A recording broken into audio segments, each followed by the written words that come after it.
mi compromiso con la iglesia local y estamos haciendo hincapié en la definición de lo que el Nuevo Testamento nos dice acerca de la iglesia y dentro de la iglesia, que es el cuerpo de Cristo, el funcionamiento de cada uno de los miembros del cuerpo, que somos nosotros, aquellos que hemos sido salvados.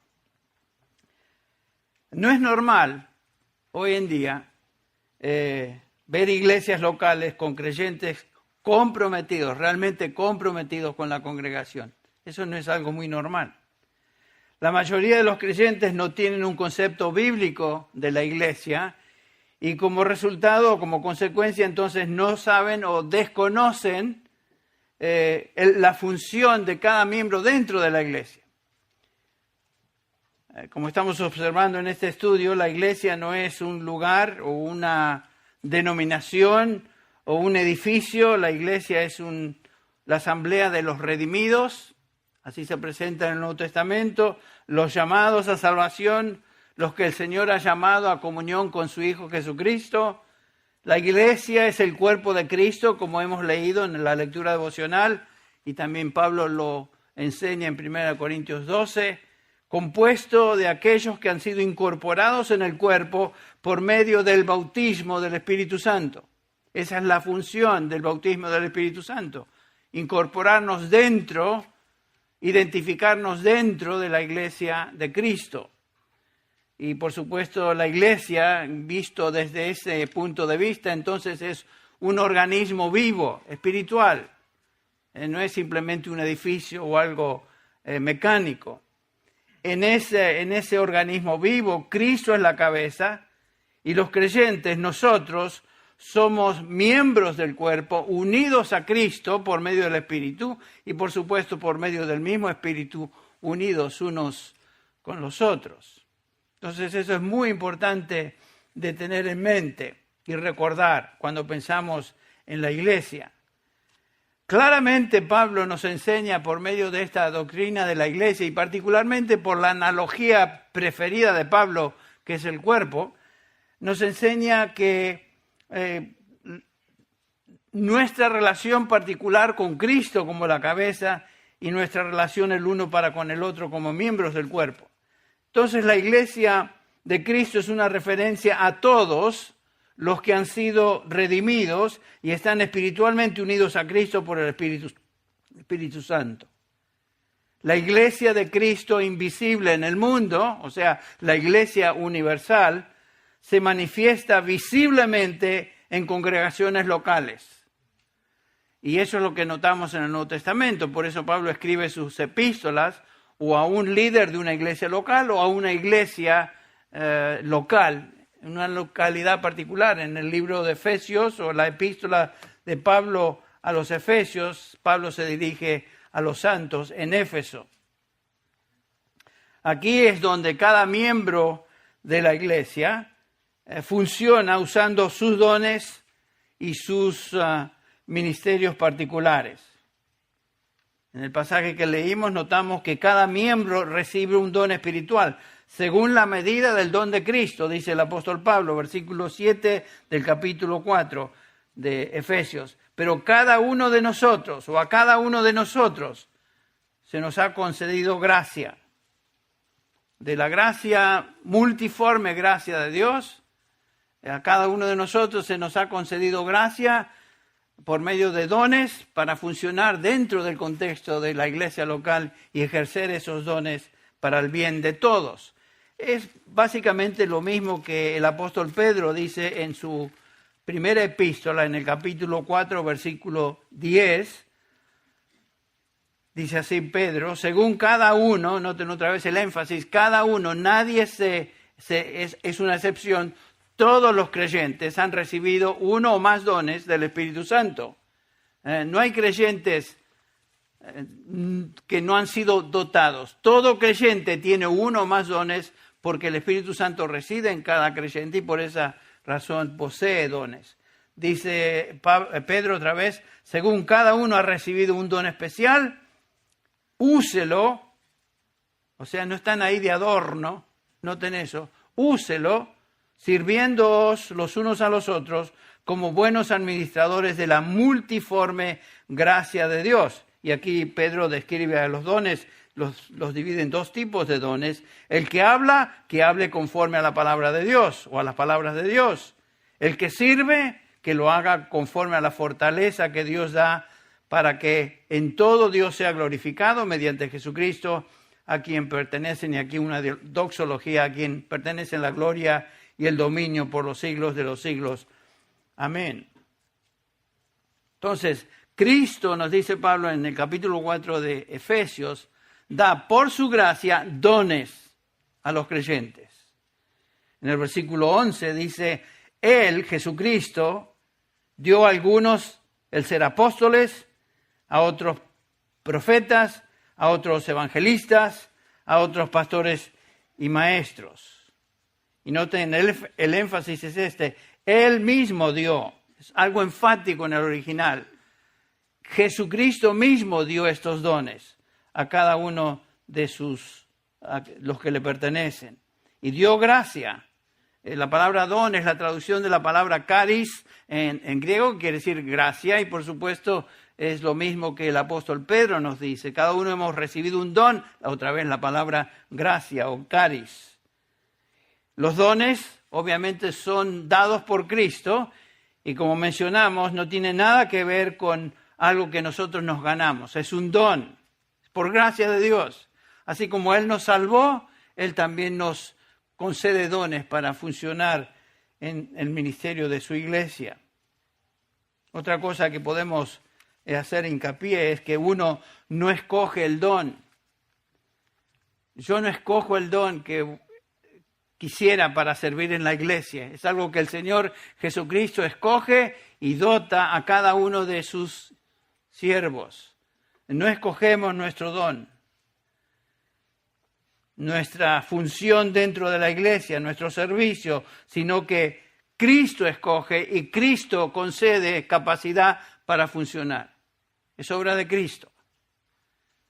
No estamos hablando acá de dones, por ejemplo, el servir en una cena internacional o en el servir en un Plaza Fellowship.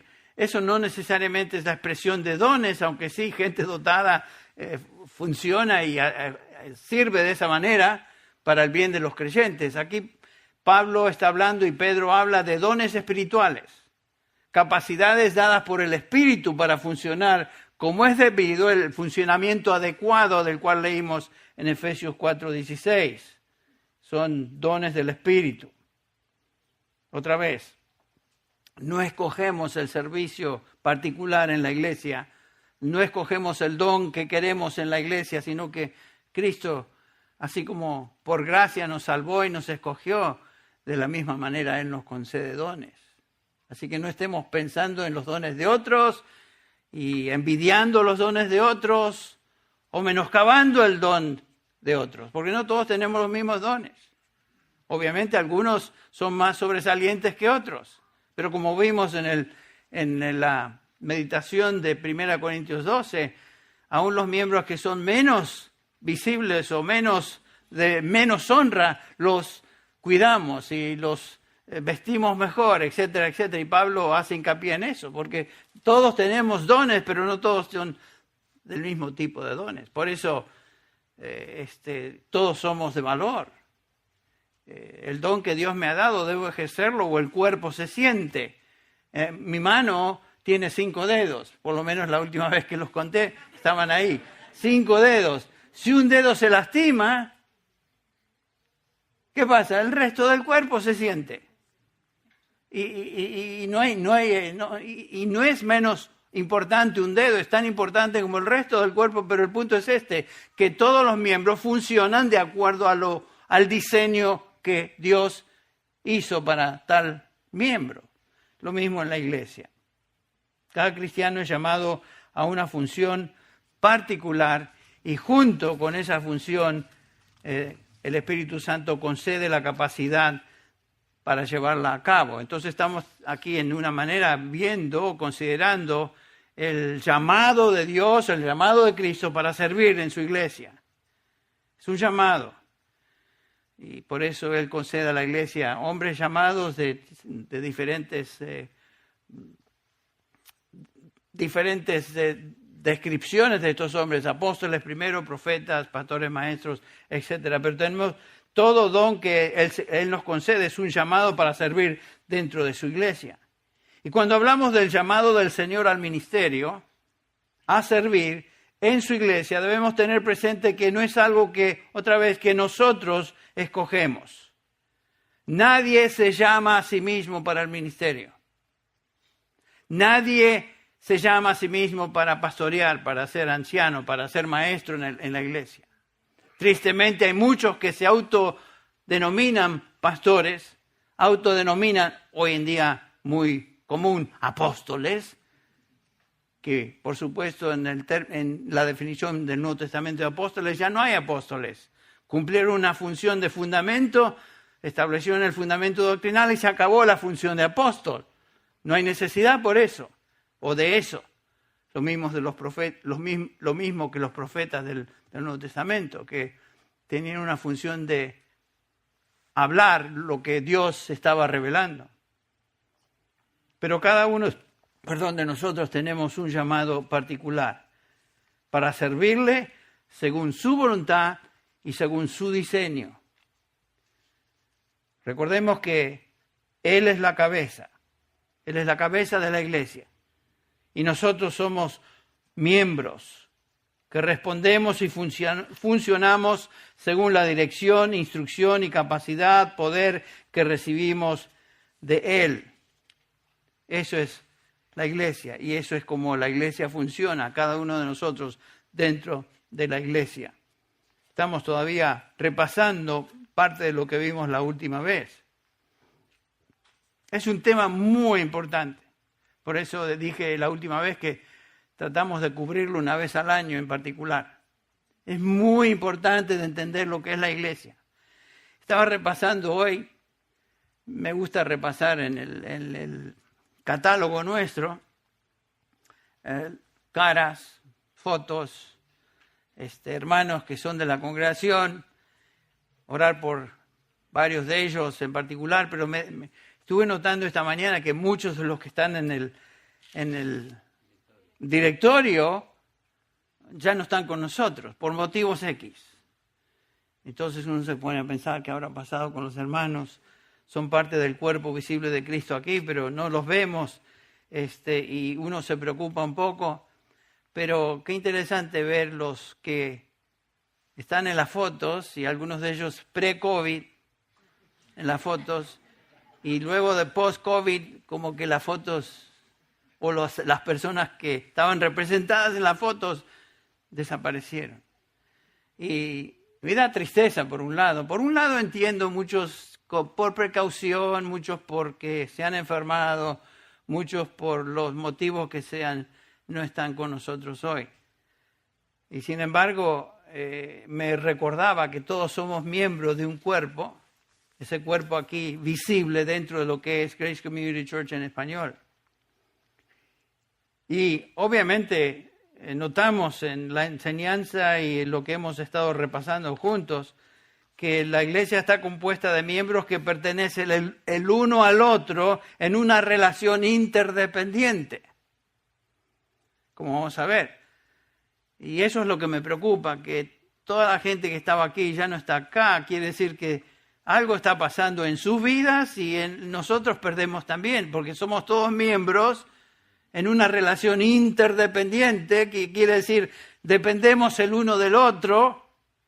Y si no estamos reunidos, como veremos hoy, entonces, y no estamos en contacto, no nos comunicamos, la iglesia sufre, el cuerpo sufre.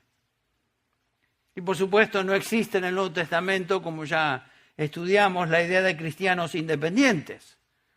Hay sueltos, llaneros solitarios, como les mencionamos. Fuimos llamados a salvación, el Nuevo Testamento nos enseña, y por ende fuimos llamados a formar parte de su iglesia, de su cuerpo. Cuando cada uno de nosotros nos convertimos a Cristo, vinimos a formar parte del cuerpo de Cristo. No vinimos simplemente a tener una relación con Cristo personal de salvación y listo. Vinimos a formar parte del cuerpo de Cristo, su iglesia.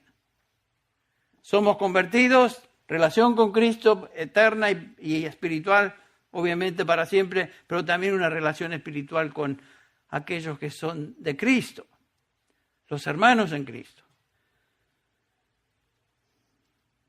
Es tan importante reconocer eso.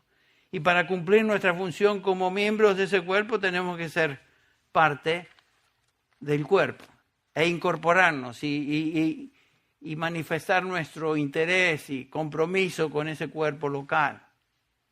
Bueno, el punto es que en el Nuevo Testamento vemos que los creyentes no eran individuos sueltos, independientes.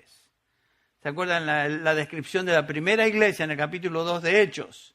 Estaban todos juntos, dice el capítulo 2 de Hechos, versículo 44.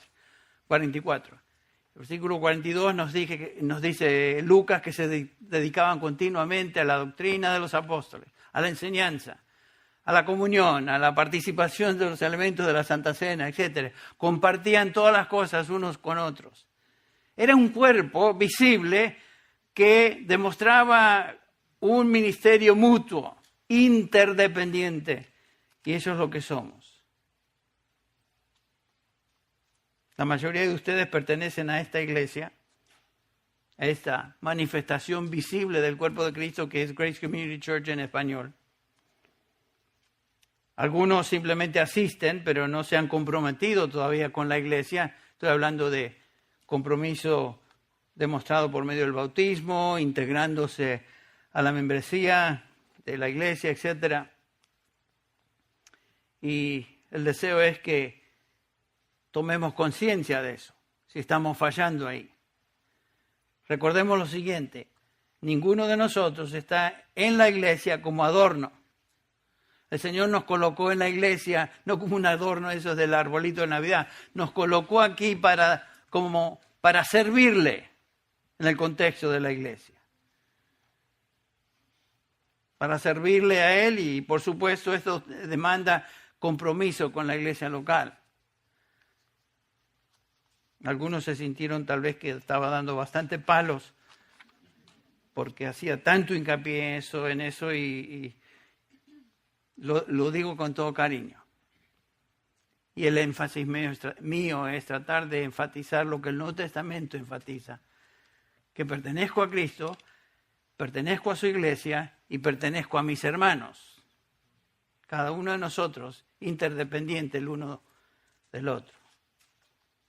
Entonces, el Nuevo Testamento nos enseña que debemos estar comprometidos con la iglesia local. Y ahí lo dejamos la última vez. Y seguimos con esto hoy. Algunos ya me habían dicho que menos mal que se terminó la primera paliza, pero viene una segunda, que es el día de hoy. Algunos de ustedes, francamente, me dijeron que gracias, pastor, por el énfasis y gracias por recordarnos eso y seguimos con el tema hoy. Gracias a Dios por eso. Queremos repasar y enfatizar lo que hemos aprendido hasta hoy. Y quiero hacer notar que cada uno de estos principios que estamos repasando es justamente lo que Grace Community Church enseña a sus miembros, a su gente, a aquellos que pertenecen al cuerpo de Cristo aquí, tanto en inglés como en español. Así que no estoy inventando algo. La semana pasada vimos en primer lugar que debemos estar comprometidos con nuestra iglesia local, porque esto es simplemente demostrar obediencia al Señor. Lo primero, fundamental. El Nuevo Testamento nos enseña que debemos estar comprometidos con una iglesia local y no existe en las páginas del Nuevo Testamento la idea de cristianos sueltos, como ya mencioné, que no se asocien con otros creyentes en el contexto de una asamblea local. Si tú eres creyente en Cristo Jesús, has sido bautizado por el Espíritu Santo en el cuerpo de Cristo, ya eres parte de la iglesia universal, la iglesia invisible de Cristo a través de todo el mundo. Sin embargo, tienes que demostrar que perteneces a Cristo dentro del contexto de la iglesia visible, que es la iglesia local. La iglesia local. Y debes identificarte con una asamblea local. En segundo lugar, vimos también la última vez que es asunto también de compromiso. Es asunto de comunión, perdón, no compromiso, comunión. El compromiso es importante porque comprometerte con la iglesia es asunto de comunión, es asunto de tener comunión unos con otros. No es solo importante por obediencia, sino que tu identificación con la iglesia local es necesaria para compartir con otros creyentes comunión mutua. Y lo estamos viendo. Nos necesitamos unos a otros. El dedo no puede decir al brazo o al pie, no te necesito, lo que dice Pablo. La oreja no puede decirle a otro miembro, no te necesito. Todos nos necesitamos. ¿Y qué beneficio recibimos y gracias a Dios recibimos por la participación espiritual activa de cada miembro dentro de la iglesia? Yo les digo a menudo las bendiciones que yo siento que el Señor me está dando simplemente teniendo comunión con ustedes, muchos de ustedes, algunas veces por teléfono, a veces personalmente, y a veces las bendiciones vienen por palabras y gestos que ni siquiera estaban planeados en su mente llevar a cabo y sin embargo lo hacen y nos damos cuenta, eso era del Señor. Era parte del ministerio del Señor para mí hoy, es el ministerio mutuo de los santos. Así como pertenecemos a una familia en la cual gozamos de compañerismo familiar, es importante unirnos a una congregación para experimentar juntos comunión entre hermanos. ¿No es cierto que nos hacía falta cuando pasaban esas semanas y semanas estábamos separados por motivos del COVID y todo esto? Y cuando regresamos nos damos cuenta cuánto necesitaba estar con los hermanos. Claro, otra vez, no me malentiendan, quiero hacer hincapié en esto. No es que estamos dando libertad, hagan lo que quieren, vengan, abrácense, bésense y hagan el escándalo que quieran y comuniquen sus gérmenes con otros. No, estamos diciendo que tomemos precauciones, mantengamos cierta distancia si eso nos ayuda a no compartir muchas de estas cosas y por supuesto guardar lo que se nos enseña que debemos hacer para tener precaución, nada más. Pero como veremos, eso no es una excepción para no reunirnos. Algunos piensan que por el asunto del COVID, por la pandemia, entonces quiere decir que ya no debemos reunirnos. Y en muchos lados se está practicando eso, por motivos a veces del gobierno local. Por ahora el Señor nos está permitiendo aquí, aún las autoridades nos están permitiendo reunirnos. Y hay un litigio entre Grace y la ciudad de Los Ángeles, sabemos eso, todavía no hay nada que salió, pero por el momento tenemos libertad de reunirnos. Pero estaba hablando con gente de España, justamente, donde se me hizo saber que aún en la iglesia de León, que es un hermoso templo que tienen, creo que permiten, ¿cuántos? 25 para entrar. Tiene un hermoso edificio, solamente el gobierno les permite 25 personas. El que dirige, el que predica y un par de personas que canten y 2 o 3 ahí que estén, imagínense, meses y meses ese tipo de experiencia. Bueno, en ese caso es el gobierno que está forzando eso, pero en nuestro caso a veces nosotros pensamos que la pandemia es suficiente razón para no obedecer lo que claramente encontramos como principio bíblico, y se los leo otra vez. Hebreos 10, 23 al 25 dice: mantengamos firme la profesión de nuestra esperanza sin vacilar, porque fiel es el que prometió. Y consideremos cómo estimularnos unos a otros a las buenas obras, no dejando de congregarnos. Wow, eso es claro. no dejando de congregarnos a menos que haya una pandemia. No dice eso, ni da ninguna excepción. Como algunos tienen por costumbre, sino exhortándonos unos a otros y mucho más al ver que el día se acerca. Este es un mandamiento bíblico que no va acompañado de ninguna excepción. Tenemos que estar firmes en eso.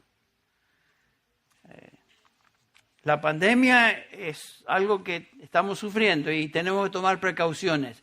Pero, vuelvo a decir, no es una excepción para decir, bueno, entonces no nos reunimos. No. La Biblia, el Nuevo Testamento, no nos permite esa libertad.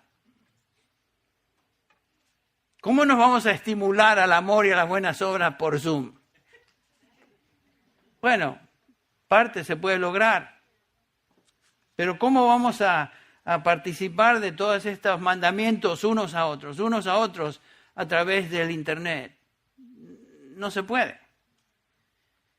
Y el Señor diseñó a su iglesia y concedió a su iglesia dones para que se ejerciten y se lleven a cabo en el funcionamiento del contexto de una iglesia local, unos a otros. Todas las exhortaciones del Nuevo Testamento a ministerio, unos a otros, orar, amar, restaurar, redarguir, perdonar, son imposibles si no pertenecemos a una congregación. O sea, el cuidado mutuo y ministerio mutuo solo es posible en el contexto de una congregación local. Por eso el énfasis que encontramos aquí. Y por eso los cristianos nos enseña Hechos 2:44, estaban todos juntos desde el comienzo. En una relación no solamente con Cristo, sino en una relación corporal unos con otros. En Romanos 15, el apóstol Pablo nos enseña, así que los que somos fuertes, dice el versículo 1, debemos soportar las flaquezas de los débiles y no agradarnos a nosotros mismos. Cada uno de nosotros, dice Pablo, agrade a su prójimo en lo que es bueno para la edificación del prójimo. Vivimos para la edificación de otros. Es imposible edificar a otros viviendo aislados, viviendo independientes. Imposible. Imposible. Entonces, por eso la exhortación que tenemos aquí, tan clara y tan precisa, no dejarnos de reunirnos. En tercer lugar, el compromiso con la iglesia es tan importante porque es cuestión de autoridad. Eso también lo vimos la última vez, pero quisiera repasar un poquito más. Hechos 20:28, Pablo está escribiendo a los ancianos los pastores de la iglesia en Éfeso, justamente. Los reúne, ustedes recuerdan, desde Mileto los llama. Se reúnen juntos con el apóstol Pablo y allá en el versículo 28, Pablo les dice, ancianos, pastores, tened cuidado de vosotros, o sea, cuidado espiritual, cuidado de vuestra alma, tened cuidado de vosotros y del rebaño sobre el cual el Espíritu Santo os ha puesto por sobrevedores, o la palabra es no ancianos, sino obispos. Uno que está por encima de otros dirigiéndoles. Entonces, el propósito dice, os puso el Espíritu Santo en ese lugar para pastorear la iglesia de Dios, y en este caso que estaba reunida en Éfeso. Es obvio entonces que la iglesia debe someterse a la autoridad de aquellos pastores ancianos que el Espíritu Santo ha colocado en una iglesia, en un contexto local. Cuando tú fuiste salvado, fuiste colocado por el Espíritu Santo en una iglesia. Y cada iglesia local en el Nuevo Testamento está dirigida por ancianos o pastores que gobiernan esa iglesia. Y se nos enseña en el Nuevo Testamento que debemos incorporarnos en esa iglesia y ponernos bajo la autoridad de aquellos que Cristo mismo puso para dirigir, para supervisar, para guiar. para instruir y enseñar a la iglesia. Tan claro eso. Por tanto, dice Pablo en 1 Tesalonicenses 5, esto es a nosotros, a todos los creyentes dentro del contexto de una iglesia local. Por tanto, alentaos los unos a los otros y edificaos el uno al otro, tal como lo estáis haciendo. Esta es la comunión mutua. Y en el versículo que sigue, el versículo 12, dice así el apóstol Pablo: pero os rogamos, hermanos, que reconozcáis a los que con diligencia trabajan entre vosotros y os dirigen en el Señor y os instruyen. Esos son los líderes de la congregación. Esos son los ancianos, los obispos, los presbíteros que el Espíritu Santo puso en una congregación para dirigir al rebaño. Entonces no existe la idea en el Nuevo Testamento de ovejas sueltas. ¿Notamos eso? Toda oveja debe estar bajo el gobierno, el cuidado de sus pastores. Y los pastores, por supuesto, tienen la responsabilidad, como vemos acá, de instruir a los creyentes. Dice el versículo 12, reconocerlos, aquellos que os dirigen en el Señor y os instruyen, y que los tengáis en muy alta estima, con amor por causa de su trabajo. Vivid en paz los unos con los otros. O sea que aquí se nos enseña que nos identificamos con una iglesia local, nos sometemos a la autoridad de sus ancianos y los tenemos en alta estima por función de su trabajo. La responsabilidad de los ancianos o pastores de una congregación es instruir a los creyentes, enseñar a los creyentes con la autoridad de la palabra de Dios. Por eso notaron en los requisitos para ser anciano, la función primordial, la única función que se subraya en 1 Timoteo 3, es que sea apto para enseñar. Por supuesto. Toda congregación debe estar bajo ancianos y los ancianos deben ser aptos para enseñar. No simplemente para hacer otras cosas. Aptos para enseñar. ¿Enseñar qué? Enseñar la doctrina. Enseñar la doctrina a los apóstoles. Los pastores tienen esa responsabilidad de enseñar. Y noten que Pablo, dirigiéndose a Tito, en el capítulo 2 de Tito, versículo 15, le dice: mira, Tito, tú como pastor, exhorta, reprende con un poco de autoridad si es necesario. No, dice ahí, con toda autoridad. Con toda autoridad.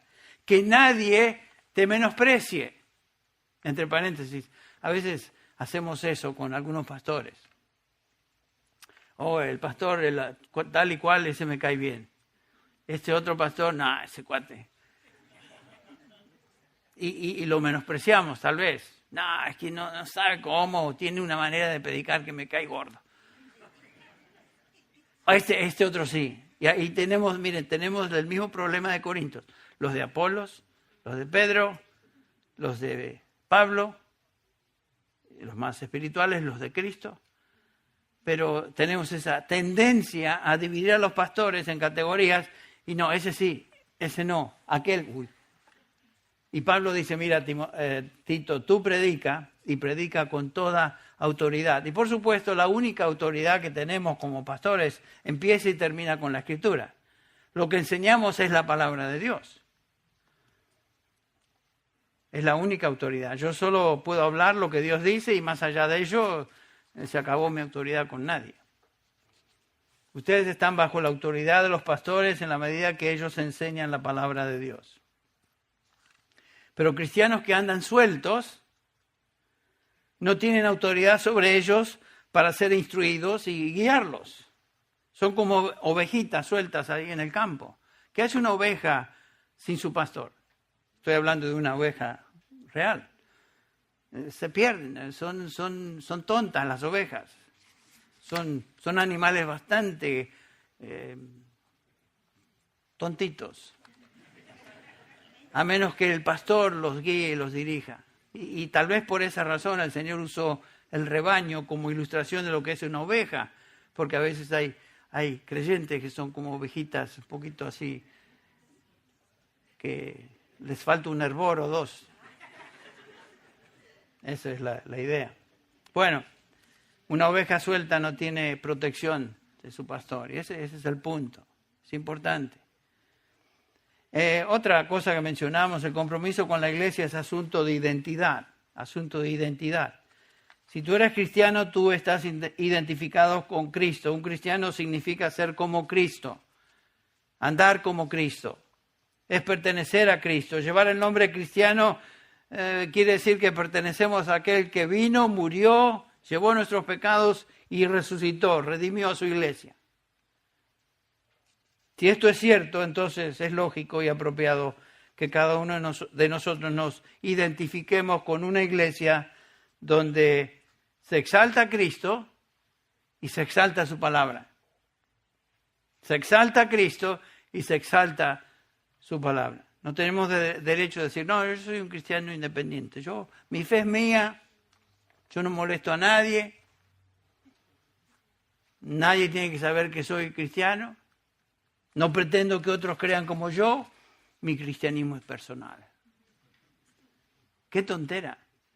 Porque la Biblia claramente nos enseña que ya no somos nuestros. ¿O no sabéis, dice Pablo, que el Espíritu Santo está en vosotros, que vuestro cuerpo es templo del Espíritu Santo que tenéis en vosotros y que no sois vuestros? Por lo tanto, glorificad a Dios en vuestros cuerpos que pertenecen a Dios. Pertenecemos a Dios, pertenecemos a Cristo, no somos nuestros. Ese es el punto. A veces nos creemos que todavía somos el capitán de nuestro destino. No. Tenemos un Señor y a Él obedecemos. ¿Que fallamos en nuestra obediencia cotidiana al Señor? Definitivamente. Pero no somos nuestros. Que se nos acabe esa idea de que yo me pertenezco. Te pertenecen a nadie, perteneces al Señor. Yo también. Por eso Pablo, dirigiéndose a los Corintios, les dice en el capítulo 2, no hagáis nada por egoísmo, por vanagloria, sino que con actitud humilde cada uno de vosotros considera al otro como más importante que a sí mismo. No buscando cada uno sus propios intereses, sino más bien los intereses de los demás. Tenemos que leer esto, meditarlo, orar, pedir que el Señor lo haga vivo en nuestra vida. Que no sea simplemente un versículo bíblico que leo de vez en cuando, que sea algo real en nuestra vida. Me debo como cristiano al cuerpo de Cristo. Me debo a Él primero y me debo a su pueblo. Otra cosa que es importante recordar, el compromiso con la iglesia es cuestión de lealtad, entonces, lealtad. Esto quiere decir que soy leal a mi familia espiritual con la que me identifico, que en este caso nuestro es Grace Community Church en español aquí. Muchos que quieren ayuda de la iglesia, pero nunca han sido leales a su iglesia, nunca se han identificado con la iglesia y por lo tanto no experimentan el cuidado y protección de la congregación. Es tan importante pertenecer a una congregación. Yo miro a mi iglesia como mi familia espiritual. Y en muchos casos, sin duda, ustedes tienen una relación más cercana con la familia espiritual aquí que con su propia familia carnal. ¿No es cierto? Claro, porque esta es nuestra familia. Es nuestra familia espiritual.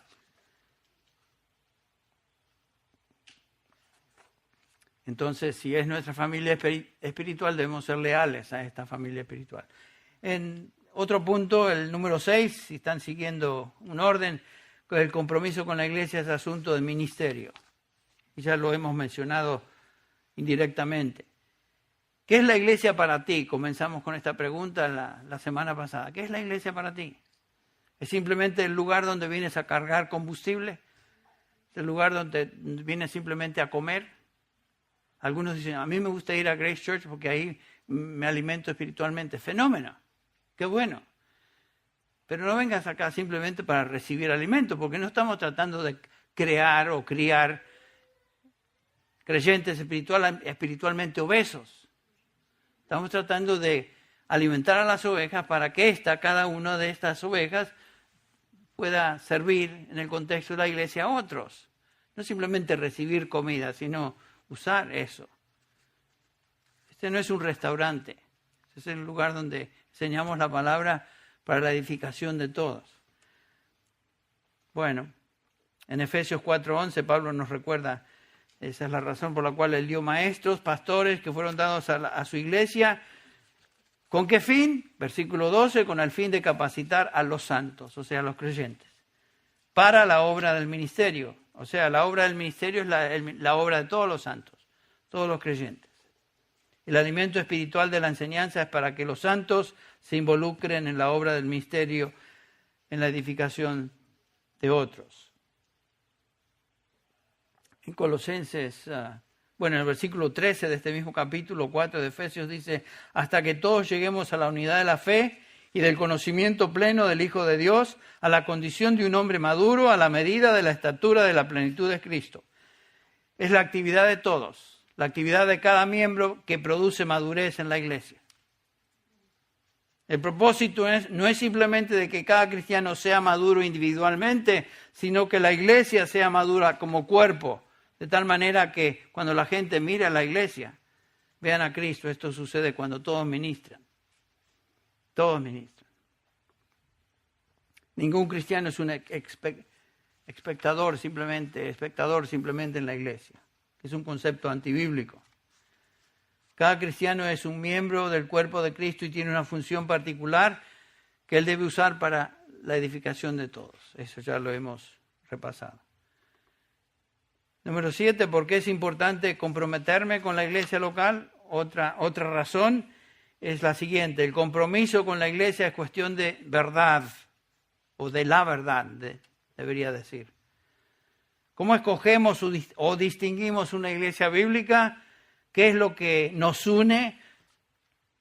Lo hacemos todo en base a cómo se maneja la verdad de Dios. No es cuestión de compañerismo, simplemente eso se puede encontrar en un club, en una fraternidad, compañerismo. Es cuestión de ser fieles a la palabra, ser fieles a la verdad. Si una iglesia falla aquí, todo lo demás se viene abajo y no sirve. Es cuestión de la verdad de Dios. Aquí no estamos reunidos simplemente para pasar un buen tiempo juntos y charlar un rato, wiri y nos vamos. Es cuestión de la verdad. ¿Qué hacemos con la verdad? ¿Cómo nos alimentamos de esta verdad? ¿Cómo aplicamos esta verdad? 1 Timoteo 3, le dice Pablo a Timoteo, recuerda que la iglesia, la casa de Dios, que es la iglesia del Dios vivo, y después agrega esta frase, columna y sostén de la verdad. La iglesia local es columna y sostén de la verdad. La iglesia existe para ser columna y sostén de la verdad. Si una iglesia no hace eso, entonces no es una iglesia bíblica. ¿Qué verdad? Bueno, obviamente la verdad del Evangelio, la verdad de Dios revelada en su palabra, la enseñanza de los apóstoles que hemos estado notando, Hechos 2:42. Si la iglesia no hace esto, la iglesia pierde su razón de existir. ¿Qué vamos a hacer una iglesia para que nos entretengan? Para que haya buena música, bien chévere, todo lindo, luces muy bonitas de colores y mucho ruido y esas cosas que se observan. ¿Vamos a elegir una iglesia en base a eso? No. Una iglesia se escoge en base a lo que se hace con la verdad de Dios. Por eso en 2 Timoteo 2:15 Pablo le escribe a su hijo en la fe, pastor en Éfeso, Timoteo, y le dice, procura con diligencia presentarte a Dios aprobado como obrero que no tiene de qué avergonzarse, que maneja con precisión la palabra de verdad. Eso debe ser tu primacía, eso debe ser lo principal en tu ministerio, Timoteo. Manejar, trazar con precisión la palabra de verdad. ¿Cuál verdad? Toda la palabra de Dios. Toda la Escritura. La cual es inspirada por Dios, y nos dice Pablo en 2 Timoteo 3:16, es útil para enseñar, para reprender, para corregir, para instruir en justicia, a fin de que el hombre de Dios, y por aplicación todo creyente, sea perfecto, equipado para toda buena obra. Esta es la verdad que la iglesia maneja con cuidado y precisión. ¿Por qué? ¿Por qué? Porque la verdad de Dios, la revelación de Dios, la palabra de Dios nos dice, por ejemplo, el Salmo 19:7, la ley de Jehová es perfecta. ¿Qué es lo que hace? Convierte, transforma el alma. O sea, no hay posibilidad de conversión, transformación sin la palabra de Dios. Y no solamente eso, sino que la verdad de Dios enseñada santifica a los creyentes. Por eso el Señor Jesús ora en Juan 17:17, Padre, santifícalos en tu verdad, y después agrega, tu palabra es verdad. Noten, las dos funciones principales de la palabra de Dios es convierte el alma, santifica a los creyentes. Si no predicamos la verdad, no hay conversión, no hay nuevo nacimiento. Si no enseñamos la verdad, no hay santificación de los santos. Entonces, ¿a qué vamos a la iglesia? En base a lo que estamos observando, vamos a la iglesia para recibir la palabra de Dios, siendo enseñada con precisión, para mi edificación como hijo de Dios y para la conversión de personas que aún no conocen a Dios, que están en medio de la iglesia. No todo el que asiste a la iglesia es un hijo o hija de Dios. Un creyente que no está expuesto a la iglesia local en una enseñanza sistemática y correcta de la verdad, no puede crecer, no puede madurar. Bueno, y con terminamos. Otra razón por la cual debemos estar comprometidos con la verdad es por testimonio del Evangelio. Testimonio del Evangelio. Cuando pertenecemos a una iglesia local bíblica y nos comprometemos con ello, eso tiene impacto en el testimonio a otros. Nuestro testimonio personal está ligado a la iglesia a la cual pertenecemos. Es interesante notar ahí en Hechos capítulo 2, cuando nace la primera iglesia, que se dedicaban, como ya lo mencionamos, a la 2:42, se dedicaban continuamente a las enseñanzas de los apóstoles, a la comunión, al partimiento del pan, a la oración, o sea, el ministerio mutuo. Eso era el ministerio principal de la iglesia a lo cual se dedicaban, lo cual tuvo impacto evangelístico, porque leemos en el versículo 47, cuando la iglesia ministraba de esta manera, alabando a Dios y hallando favor con todo el pueblo, y el Señor añadía cada día al número de ellos los que iban siendo salvos. O sea, como resultado de su testimonio, como resultado de su vida corporal como iglesia, ministrándose unos a otros, siendo fieles a la palabra de Dios, como resultado de ese ministerio en la iglesia, el Señor agregaba cada día los que iban siendo salvos. Nos recuerda el apóstol Pedro que la iglesia es un sacerdocio real, un pueblo de Dios, que existe para anunciar o proclamar las excelencias de aquel quien nos llamó de las tinieblas a la luz. Para eso vivimos, para eso estamos aquí. El compromiso con la iglesia es algo vital para la salud de la iglesia local. Vital para tu vida personal y vital para la salud de toda la congregación.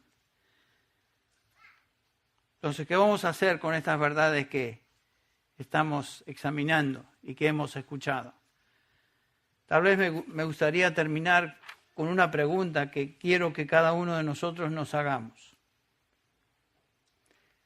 Y es esta. ¿Qué cambios debo hacer en mi vida para demostrar que estoy realmente comprometido con el Señor y comprometido con su iglesia?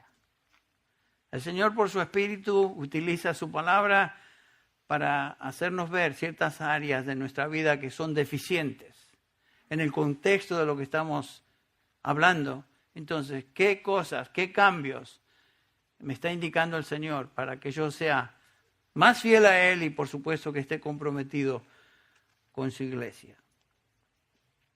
Si tú no estás comprometido con la iglesia local y eres un simple asistente, pues ya sabes qué tienes que hacer. Pensar en eso y comprometerte. Deja de ser espectador y solo visita regular. Es hora de comprometerse y vivir en compromiso a la iglesia local donde el Señor, por su providencia y por su Espíritu me ha colocado. En el caso nuestro es aquí, en el Ministerio Hispano de Grace Community Church. A mí me hace bien pensar en estas verdades cada año, en particular al principio del año, pero por supuesto es algo que trato de repasar en mi propio tiempo devocional con el Señor, si no cada día, cada semana, cada 2 semanas, pensar en la razón por la cual el Señor me tiene aquí.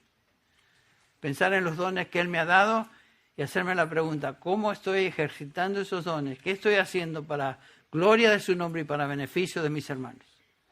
Por supuesto, para alcanzar a almas que aún no le conocen.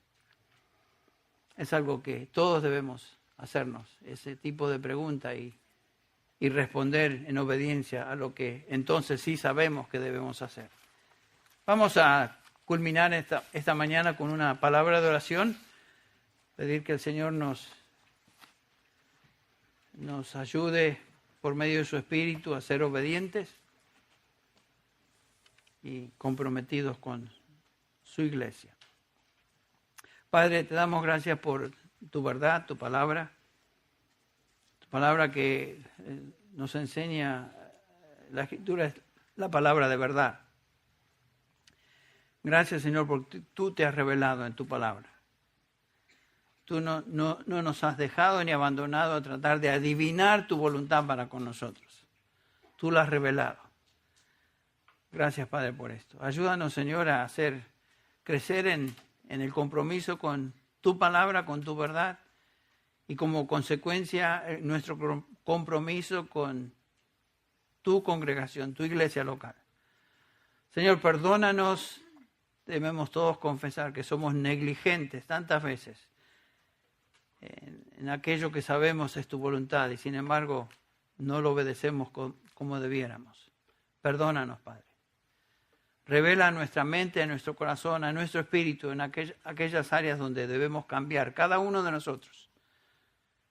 Señor, háblanos y llévanos de regreso a nuestros hogares, Señor, para simplemente no haber escuchado un sermón más, sino pensar, meditar en estas realidades y, Señor, ayúdanos por tu Espíritu a ser obedientes. Ayúdanos, Señor, a ser más comprometidos con tu palabra en primer lugar, con tu verdad y, Señor, en el ministerio con otros hermanos. Ayúdanos a ser testigos del Señor Jesucristo, donde estemos, donde tú nos has colocado.